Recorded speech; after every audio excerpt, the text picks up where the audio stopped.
Bago tayo magsimula, hinihiling ko po kayo lahat na tumayo para sa panalangin. Our Father, who art in heaven, hallowed be thy name. Thy kingdom come, thy will be done, on earth as in heaven. Give us this day our daily bread, and forgive us our sins, as we forgive those who trespass against us. And lead us not into temptation, but deliver us from evil. Everyone, please be seated. Binibining Valdez, maaari mo bang isagawa ang roll call? Mr. Alquino, Present. Mr. Cayone, Present. Mr. Esquivel, Present. Mr. Managbanag, Present. Miss Laplana, Present. Miss Liagas, Present. and Miss Penetrado. Present. All present. Walang liban, Madam Chair. Maraming salamat. Batay sa tala ng pagdalo, idinideklara kong may quorum tayo. Sa gaito, formal ko nang binubuksan ang pulong. Call to order. Ang pagpupulong ng Pilipinas, manggagawang sama-sama sa bayan ng Tagumpay, ay formal na binuksan ni Ginang Jenlyn Berhami, Tagapangulo. Ganap sa alas 8 ng umaga. Maraming salamat, Binibining.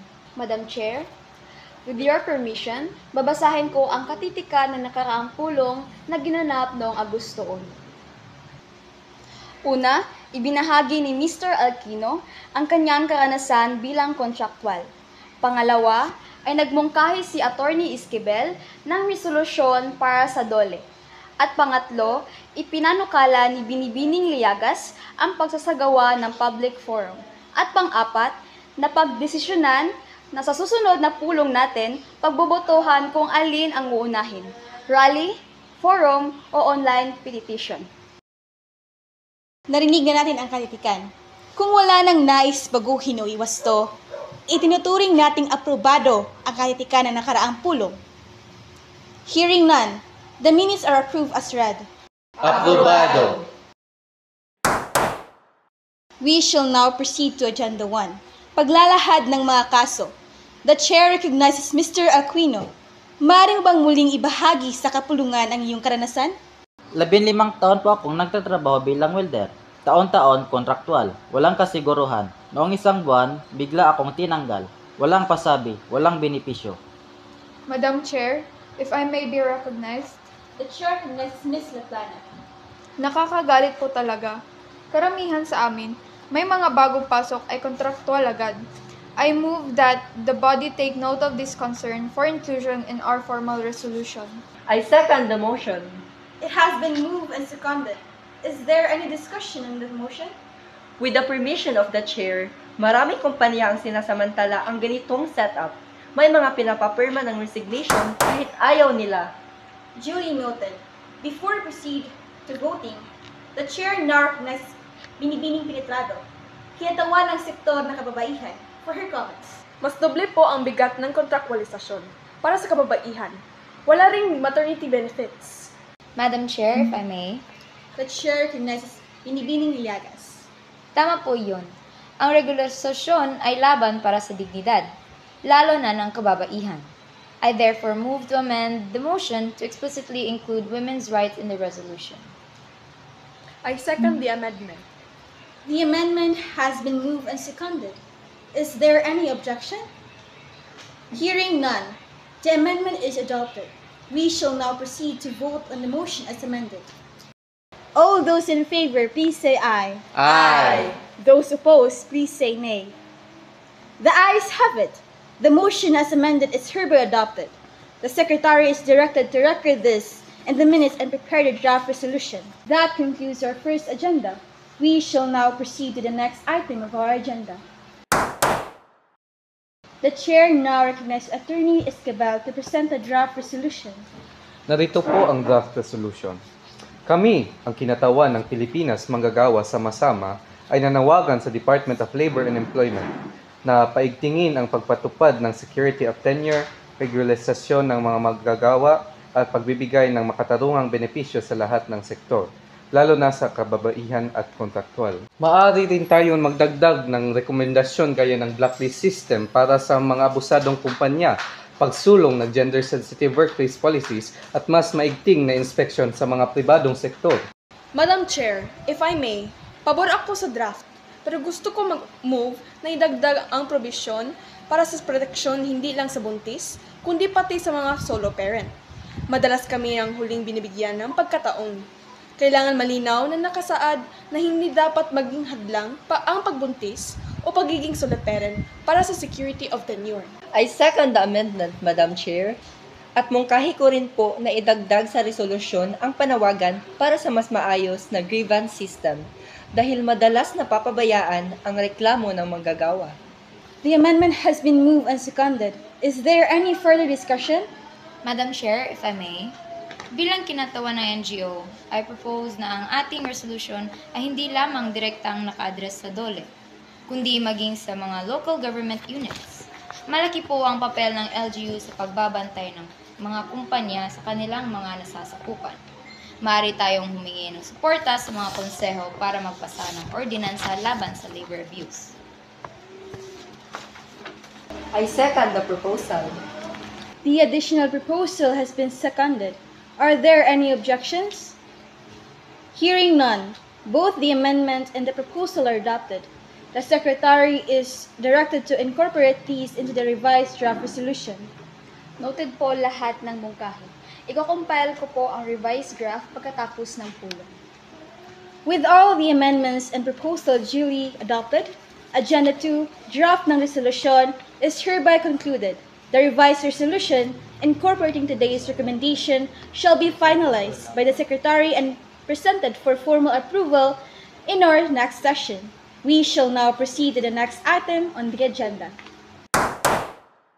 We shall now proceed to Agenda 3, ang pagpapasya sa unang hakbang ng ating kolektibong pagkilos. May tatlong mungkahi na pagpilian natin noong nakaraang linggo. Una, ang public forum. Pangalawa, ang rally o mobilisasyon. At ang pangatlo, online petition. The floor is now open for discussion. Ano ang pinakamainam na unahin? Madam Chair, I move that our first step to be conduct of a public forum. Kailangang maipaliwanag muna natin sa mga kapwa nating manggagawa, estudyante at mamamayan kung bakit mahalaga ang laban na ito. Hindi tayo dapat magmadali sa rally kung hindi pa handa ang masa. With due respect, I object. Taon-taon na tayong napaliwanag, nag-forum tayo noong 2023 at 2024. May nagbago ba? Action agad ang kailangan. Rally! Dapat marinig ang sigaw natin sa lansangan. Hindi lang Zoom o Facebook Live. I understand Miss Laplana's point. Pero hindi lahat handa agad sumama sa kalsada. Hindi tayo pwedeng magsama ng mga manggagawang walang sapat na kaalaman sa laban. Forum ang susi para palakasin ang edukasyon at suporta mula sa iba pang sektor. If I may add, Madam Chairman, ang mga kababaihan sa mga pabrika ay madalas pinipigilan ng kanilang mga amo na sumama sa mga pangkilos. Pero kung forum ang unang hakbang, mas ligtas itong espasyo para makapagsalita at makilahok ang kababaihan. Perhaps we can adopt a hybrid setup, physical forum sa komunidad at live stream sa social media.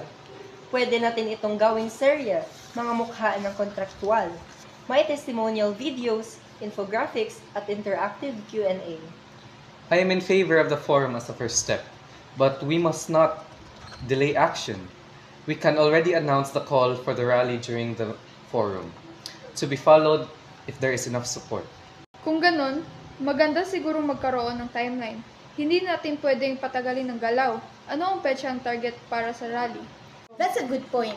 Magsimula tayo sa forum at doon natin ihanda ang mga kalahok sa mas malawak na pagkilos. Kung magiging matagumpay ito, itatakda natin sa susunod na pulong ang petsa ng mobilisasyon. Pwede rin po tayong mag-sign up form sa forum para malaman natin kung sino ang handang sumama sa susunod na hakbang. Suportado ko ang forum bilang simula. Ngunit, mahalagang isabay natin ito ng data gathering. Pwede tayong maglagay ng booth para sa mga manggagawa kung saan pwede silang magsabit ng written testimonies. Magagamit ito bilang supporting evidence sa ating position paper at imbitahin natin ang media at ilang tagapag-ugnay mula sa DOLE. Kahit observer lang muna. Malaking bagay na makitang seryoso at organisado ang ating grupo. Maganda! Sa ngayon, magbutuhan tayo. Sino ang mapor na forum muna ang ating unang hakbang? Pasado. Ang forum ang magiging pambungad nating hakbang, ngunit maghahanda na rin tayo ng posibleng rally. Ngayon pa lang, magbuo na tayo ng mobilization team na magsisimulang gumawa ng plano at mga contingency. Ngayong napagkasunduan na natin na ang forum ang magiging unang hakbang, kailangang buuin ng mga core teams na mamumuno sa mga susunod na gawain. May 3 pangunahing pangkat tayong kailangang buuin. Una, ang Media and Public Information Team. Pangalawa, ang Legal and Policy Team. At ang pangatlo, Mobilization at Logistic Team. Bubuksan ko ang talakayan para sa Media Team. Sino ang nagnanais magmungkahi? Madam Chair, I move na ako ang pamunuan ng Media and Public Information Team. Ngunit nais kong maitala na kakailanganin ko ng karagdagang tao para sa gagawin. Madam Chair, I second the motion. At handa po akong tumulong sa social media management at caption writing. Marunong din po akong gumawa ng short videos.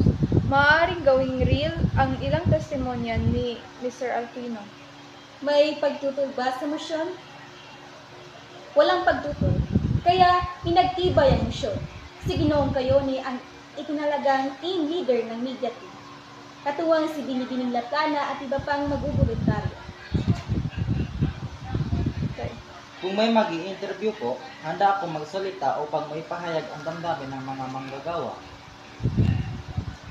I move na magkaroon tayo ng Manggagawa Speaks video series may hashtag na laban kontra kontraktual. I second the motion. At handa ako mag-edit at mag-layout ng visual materials, pati mag-archive ng media outputs. Madam Chair, walang pagtutol. Ngunit may mungkahi ako. I move na makipag-ugnayan din tayo sa campus-based at NGO media partners para sa palawakan ng ating coverage. May magsisecond ba? I second. Ngayon, dumako na tayo sa legal at policy team. Attorney Esquivel, maaari po ba kayo ang manguna? I move na ako ang maging lead ng Legal and Policy Team na may tungkuling gumawa ng legal brief ukol sa security ng tenure, contractualization, at gender-based concerns. I second the motion. And I volunteer, ako ang maging research assistant. May pagtutol ba? Pinagtibay ang motion. Attorney Esquivel, kayo ang lead ng legal team. Ngayon, dumako tayo sa mobilization at logistic team. Sino ang magmumungkahi? I move na ako ang manguna sa mobilization and logistics team. I second. At pwede rin akong tumulong sa venue setup, registration, at audience engagement. Point of information, Madam Chair. Dapat nating i-check kung may barangay hall o simbahan na pwedeng gamitin.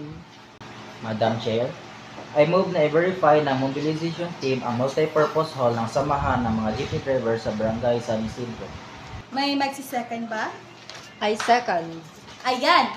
I move na i-verify agad ang mobilization team ang nabanggit na venue pagkatapos ng pulong at ayusin din ang listahan ng imbitado, permit requirements at safety protocols. I second the motion, Madam Chair. At nais ko ring magdagdag ng paalala kahit forum ito, hindi tayo ligtas sa red tagging o harassment. Kaya dapat sabayan ng legal at media preparedness. Kung wala ng karagdagang mosyon o pagtutol, idinideklara kong opisyal na nabuo ang 3 core teams.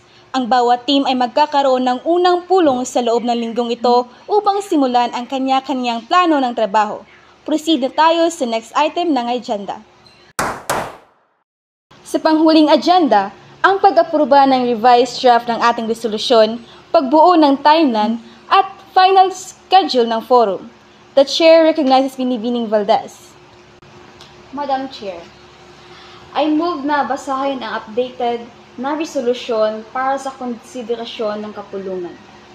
Kami, ang mga kasapi ng Pilipinas, magagawang sama-sama, ay mahigpit na nananawagan sa Department of Labor and Employment. Una, paigtingin ang pagpapatupad ng security at tenure. Pangalawa, magpapatupad ng blacklist policy sa mga abusadong employer. Pangatlo, kilalanin ang gender-specific issues sa workplace. At pang-apat, tiyakin ang partisipasyon ng civil society sa paggawa ng pulisiya. Madam Chair, I move to amend the draft of resolution sa pamamagitan ng pagdagdag ng probisyon sa dapat may special monitoring committee para sa mga kababaihan sa pabrika. I second the amendment, Madam Chair. At magdaragdag din ako ng rekomendasyon na maglabas ang DOLE ng memo ukol sa special grievance mechanism para sa kababaihan. May pagtutol ba sa amendment? Hearing none, the amendment is carried. Ngayon, I move na pabrahan ang resolusyon bilang naamyendahan. Aye. Madam Chair, narito po ang proposed timeline. Sa ika-Agosto 11, susunod na pulong at forum assessment. Ika-Agosto 18 hanggang 22, gaganaping public forum. Ika-Agosto 23 hanggang 27, pagbubuo ng position paper. At Agosto 31, panukalang araw para sa mobilisasyon. Madam Chair, I move to amend the timeline sa pamamagitan ng pagdagdag ng tentative date para sa closed-door dialogue with DOLE officials, kung sakaling makumbinsi natin silang makipag-usap. I second the amendment. At dadag pa po, I move na magkaroon tayo ng evaluation meeting pagkatapos ng forum para matuto sa naging karanasan. May pagtutol ba sa dalawang amendments? The amendments are adopted. The Chair recognizes Binibining Lilagas.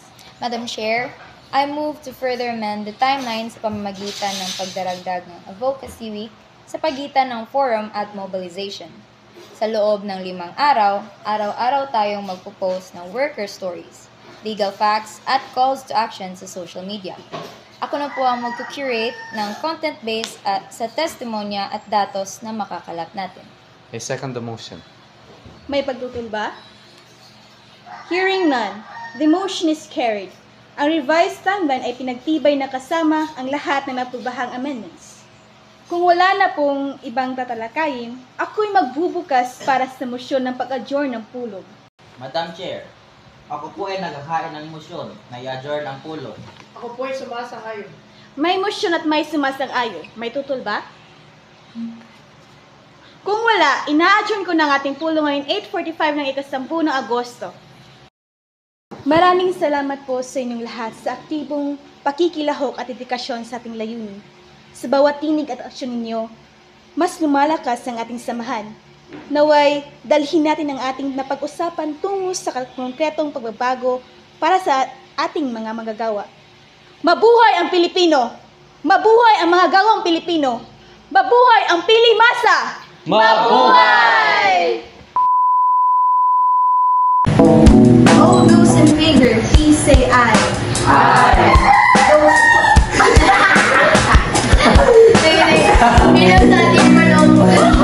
Balik ba?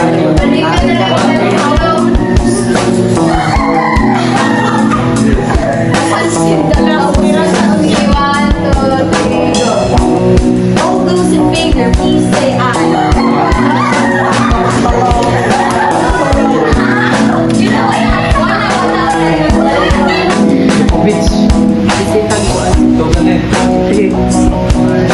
Ingat tayo, gusto na.